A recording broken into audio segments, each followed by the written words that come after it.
out there, everybody? This is Lemon coming at you tonight about 9 o'clock here in Florida and doing a live cast actually here. I'm spectating on a game from some folks here in the Tampa area. This is Shagnasty or Zerg in the lower left-hand corner and Largosfiinest. Largo is a place in Florida near Tampa. So the game's getting underway here.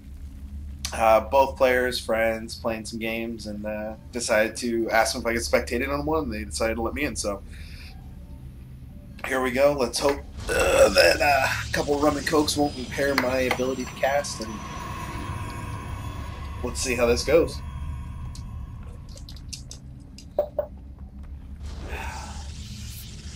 Open the message log.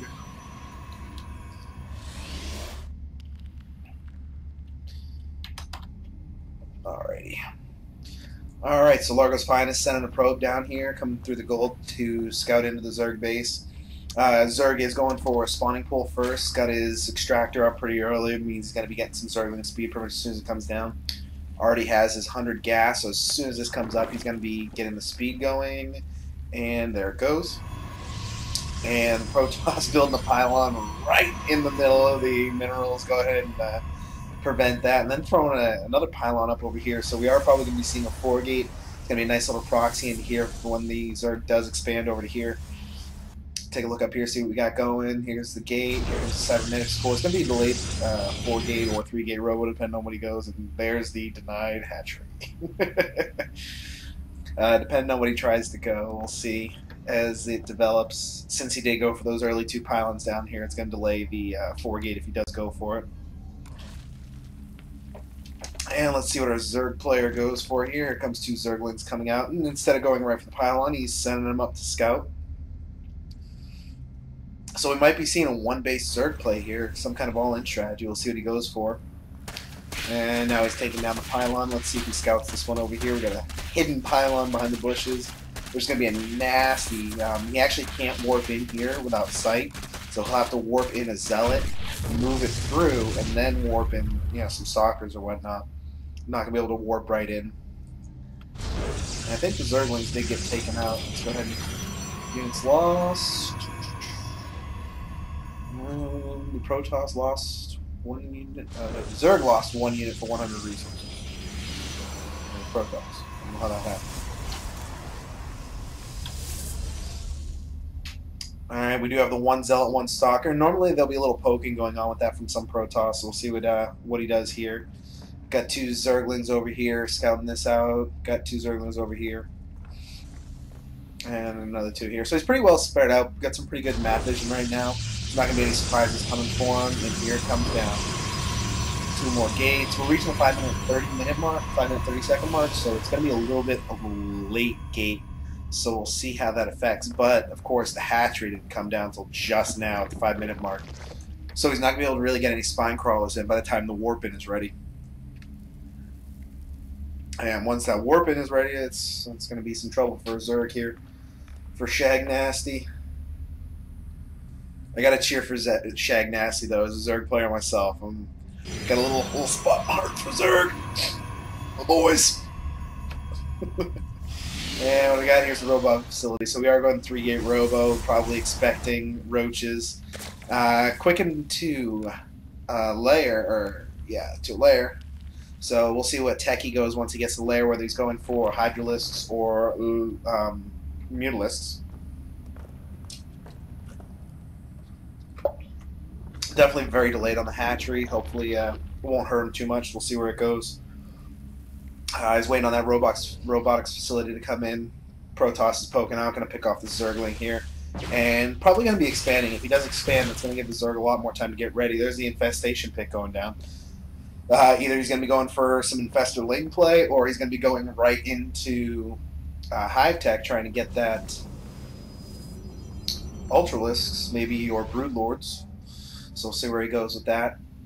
Some more Zealots getting warped in. Mineral's getting a little high for Protoss. He needs to spend that money, so he's throwing down some pylons, getting the supply back up. He needs a little bit of supply lock right now. Zerg player's got a little bit of room, if I can just toss some Overlords in there before he gets supply blocked. Base finally starting to get up and running. We don't have full saturation yet, but we got some good mining going on. Both gas, very important no matter which route he goes. And starting to pump out some roaches. Spine crawlers, very good, very good. Super Gosu. And we got a little bit of movement coming across the map here. We got a Stalker and 3 Zealots with an Observer. These are going to get finished. 3 Roaches are going to be able to hold that off real easily. If he does start to come in, those are going to finish way in time. So we probably won't even move in. Hopefully, we'll see. Observer coming in, getting a good scout on the base. If we take a look, we can see. And oh, there's the Warfan. Probably going to be able to pick that off. Unless he can kite them back. Oh, the hatchery. Don't let the hatchery go down. Don't let the hatchery go down. Oh, there we go. They should be able to pretty much one-shot the snipe from Stalkers. And come back off, pick up the Zealots. So they're going to be okay. Lost a little bit of health on that. A couple of drones. Workers killed. A couple workers killed. 2. Not really too many. Using them for a little bit of meat here to take out the Protoss wave. And keep going. There we go. All right, gets the. And Protoss have a pretty good scout. Oh, the Warfan coming up here. Got some treachery coming out from our Protoss player. And Zealots come after. Bad mistake actually. The Zealots should be taking out as many drones as they can. Taking out the Queens here is going to give the Roaches time to get over there. And following, yep, Roach is going to pick this off real easy. So not too much more damage going to be done. Only a total of 3 workers killed. Might end up with 4 here. Let's see what our Protoss player is doing. Got some Immortals coming to the field. His expansion's finally up and going. Good. Let's see if our Zerg player goes for another expansion. Or if he's going to be going for a late game. We don't have a hive yet. So we'll see where that goes. Definitely has enough minerals for it. It's bringing out more Overlords to get the supply up. Restocking up on the drones and the Queen here. Getting more droning up. And looks like we got something else moving out across the field here. Sentries and Stalkers. Sentries and Stalkers. Probably going to warp in. No, we didn't have a warp in anymore down here. So we'll see how this attack goes. Spreading the creep, definitely very good. Always want to spread that creep, especially against Protoss. That movement speed definitely going to help you out getting those surrounds, getting moved around them.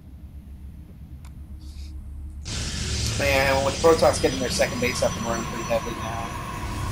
Let's see if the Zerg tries to take a third base. I'm hoping he does. Do have our Infestors out. Does he have Pathogen Land? Yes, he does have Pathogen Land. But he has Zealots in his base. And damn Zealots.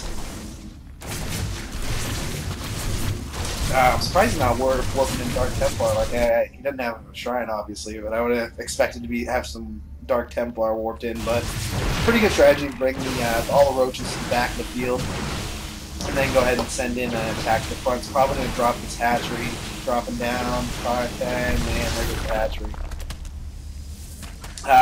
All he really wanted to do was pick off the hatchery. Got more warpins coming in here. Zerg players starting to get beat up a little bit. And then falling the Rogues things off. Picked off 2 of the best, it looks like. A lot of Rogues going to come in and finish cleaning this up.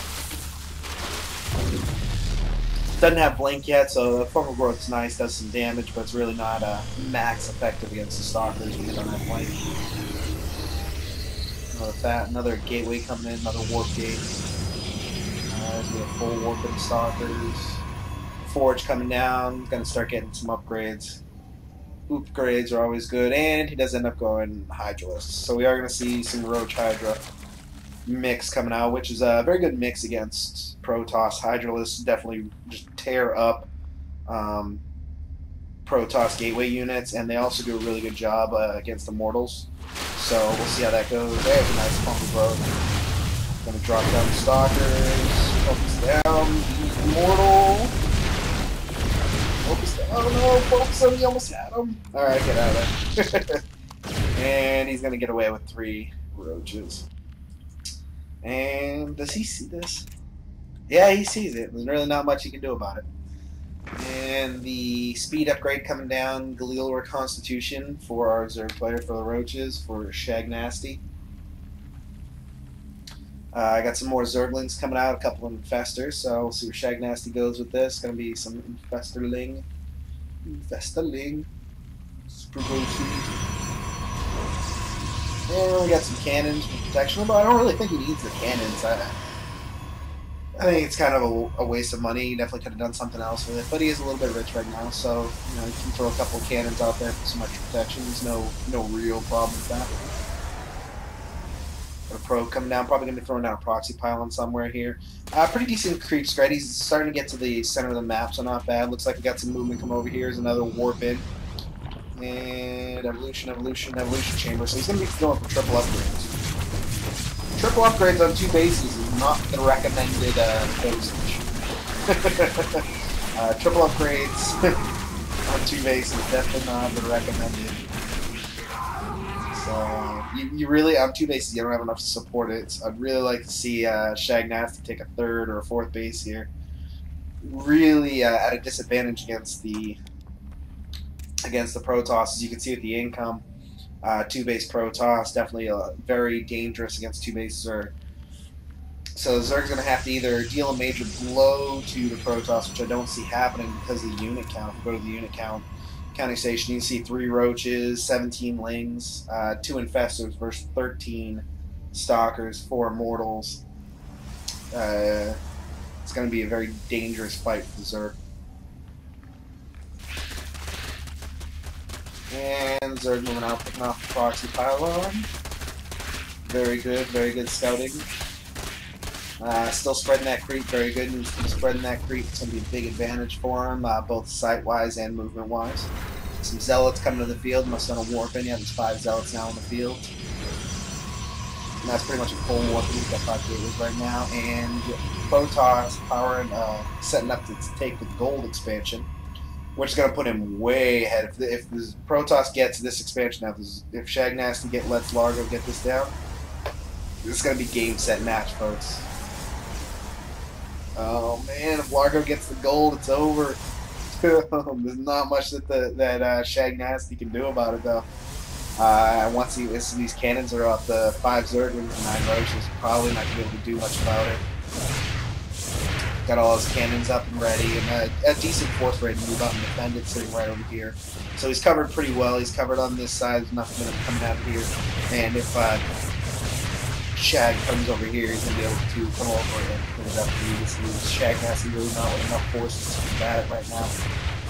19 Zerglings, well, it's a lot of Zerglings. It's just not beefy enough to take care of this force. And here he comes, moving out. Moving out with 7 Immortals. That's a lot of Immortals. We only got 8 Roaches and 14 Zerglings. If he gets us around, might be able to do something. The Spine Crawlers are definitely out of place. If they were over here, might have had a better chance of this engagement, but we'll see how it goes. The Infestor's burrowing up. Going to be doing some harassment, trying to pick them off. This base is definitely going to fall, though. There's really no way to protect the natural going down. There goes the, yeah, and there's the G2. Oh, valiant effort, Shagnasty. Valiant effort, but Protoss took it. Thank you guys for tuning in. Thanks to our players. Appreciate everything, and tune in next time. Take a look at the score screen real quick. I know I said tune in next time, but let's tune into the score screen. Let's check out the graphs. Right here, you see the units. That's where the army shifted, and Largo started building some units, and Shag. If we check the resource collection rate, though, the Protoss Largo was pretty much ahead most of the time. So, all right, that's been the first installment of the Tampa edition of Starcraft 2 Lemming style. Tune in next time, and I'll try and keep more games coming. Thanks.